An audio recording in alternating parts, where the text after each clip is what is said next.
What's good, YouTube? Today I want to touch on something that I get asked a bit about, and that's sponsorships in Yu-Gi-Oh! And how do you get them, the players that have them, and what they are. Like, what's a team versus a sponsorship? So let's go ahead and talk about a few different sponsorships first.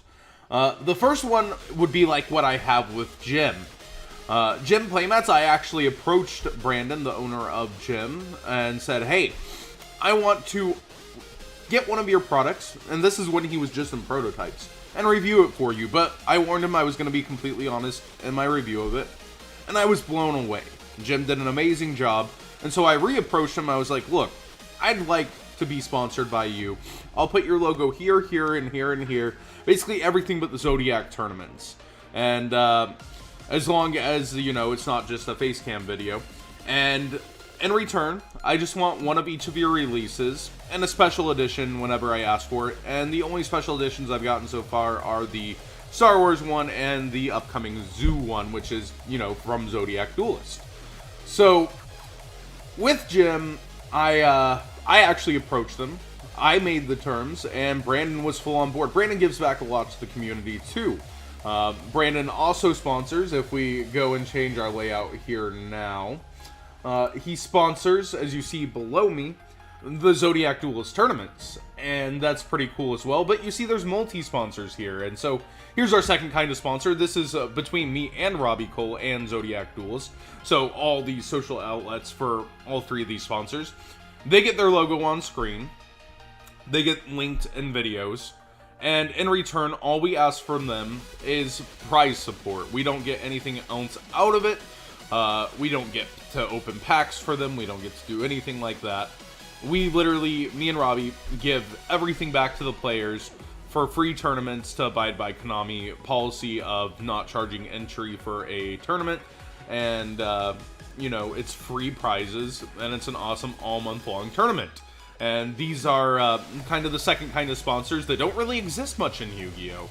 And we're lucky enough to be one of the first to have those that, you know, it's for the community, by the community, and they're helping out. Pro Play Games, Troll and Toad, and Jim all help with that project right now. We've had others in the past, like Jobber from Team Jobber, Super Special Awesome Games. It's really been kind of a community effort to keep that alive. It's, you know, the only big free tournament that exists monthly. And that's really cool. So we have my personal one, then we have kind of the one that's more for the community, that's good for everybody. And, you know, we do the hard work, the lifting. Robbie tags up to 256 people several times, which is a lot of work, trust me. And then keeps track of all the wins, enters them all. And all I have to do is be pretty and push a button, right? Just announce and stream. But let's talk about the other kinds of sponsorships out there besides these two before we get into them more and compare them. We also have what would be called player sponsorships here. And the most notable one maybe on the scene right now is Pro Play Games. You have Core TCG, Jobber, the card guys. Basically, you get a reward tier when you're topping and doing successful that helps you travel. And what do these people get back out of it? Well, it's media, exposure, and the so forth. Like, for the card guys, I know for Spoofy, he's basically only getting exposure. That's it. But for a store like Pro Play Games, they get all these intangibles of, whoa, I better check this site out. Oh, wow, all the best players are there. And, you know, for Jobber, it's only exposure as well. But Jobber, you know, just wanted to give back to his friends. Almost everybody that's on that team is a personal friend of Jobber's. And I'm pretty sure it's similar for Kyle. Or, you know, Kyle got to know them as time went on. It's pretty interesting to see, like, this kind of team mentality be based around it. Because you kind of have to offer it to the better players, right? Because if you don't offer it, even if you know you're one of their best friends, to be on a team together, why would you not take money? Why would you not take that from somewhere else? And we've seen it over and over again. Even some of the best personal friends leave teams for other teams over money. And that's not wrong. You know, if I'm a Yu-Gi-Oh player, I'm a competitor, and I'm going out, and I got a better offer that's going to help me travel and play the game I love, I'm going to take it. And that's actually, you know, with Jim, I sell the playmats. I thought about keeping one of every playmat, but I actually sell the playmats that, you know, I don't need multiples of, or maybe, you know, I have my Sinjo. So, like, I love my Sinjo. That's the very first, you know, release. And I keep it, and I play on it. And I don't even have to play on the playmats at events. Brandon just, you know, gives me the mats, and I'm very, very happy with that. And I actually haven't, like, not played on an event with it.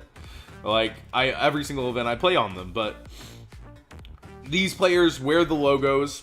They go out to events. They wear the apparel. They're in the real world, in a sense, doing things with them, and that's really cool. And we see more and more teams pop up, Team Ghost, etc. And I don't know if everybody gets that sponsorship clause, and that's where people like argue: are you a team or a sponsorship? Do you get paid to be on this team, or are you willingly on this team? And I honestly think it can still be a team with the money factor. You can still work together. You can still, you know, be parts of cliques within teams. That always happens. Outphase, we had kind of cliques. Not that I was a part of Outphase. Like, I was always traveling with them. But, you know, it's very interesting to see that there's some similarities. Like, a lot of the driving factor of teams are to beat each other, but, you know, to be the last one standing at the end of the day, too, together. I think that sponsorships can be teams, and that's a huge driving factor for a lot of people. But at the same time, I think they can also just be sponsorships depending on how the player entering is reflected in that. And I think almost every team so far has done a pretty good job of being a team rather than just having sponsored players. I think they all work together pretty well. And Pro Play's been getting more of a positive image lately. I'm really glad that they've been able to turn around, handle things better. Huge shout outs, you know, to George. His team is really coming together. And this is just kind of the things that I wanted to talk about, is like, how do you get a sponsorship? Well, you either, you're known. My credentials are rusty as fuck. They're not what got me my sponsorship. Being able to have a media outlet that is able to reach people and people can see helps me get my sponsorships here. But again, it's not much personal. I get some playmats that I get to sell to assist with travel. And if I like the playmat, I'm going to keep it because that's the kind of person I am. Probably will be keeping my limited zoo mat. Highly likely. But again, I have my Sinjo, so, you know, it's kind of that evaluation thing. But then there's also, you know, the 4 credentials. And so if you're a really good player, you can approach these teams, you know. If you have like 4 or 5 tops and you've been topping lately, you can kind of go for that, you know. You can make your resume, tell them why you think you'd be a good fit for the team. But also, you probably have to be a kind of likable person, because they're going to be your teammates. So you kind of have to approach the teammates as well as the sponsor. And that barrier to entry can be a bit rough if you're from an area, they don't know you, you know, so you got to get to know people, be a people person, and, you know, approach that way. So thanks for watching. What do you guys think of sponsorships and teams here?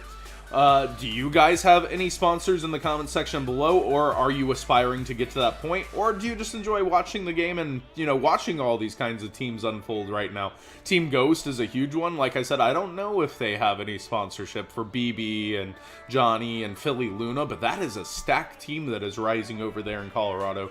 And it's just awesome to see all these stacked teams rise up that, you know, could randomly just slam any other team. Like, it's really awesome that any of these teams can, like, slam. And with Team Zodiac, I guess that's another one of our sponsorships. We do give the sponsored kind of thing, but a lot of them are friends from Texas. And then we have some other people, like BB and Johnny were at one point, you know, on Zodiac. So, pretty interesting to kind of see them spread their wings, go another way. But it's a really stacked field. Thanks for watching, and again, let me know what you guys think. Can you have a sponsorship and still be a team, or do you think a lot of people just do it for the money? And are you striving for your own sponsorship / team? Also, as a random side note, none of my sponsors knew I was doing this. Hopefully they all take it in good stride, and basically just talking about what everybody does here. So I realize that I am giving details out on what happens, you know, but I think people should strive for that rather than shy away from it. So hopefully nobody takes that the wrong way. This is a completely unsponsored video for those of you, even though I'm talking about my own sponsors here. Thanks for watching again.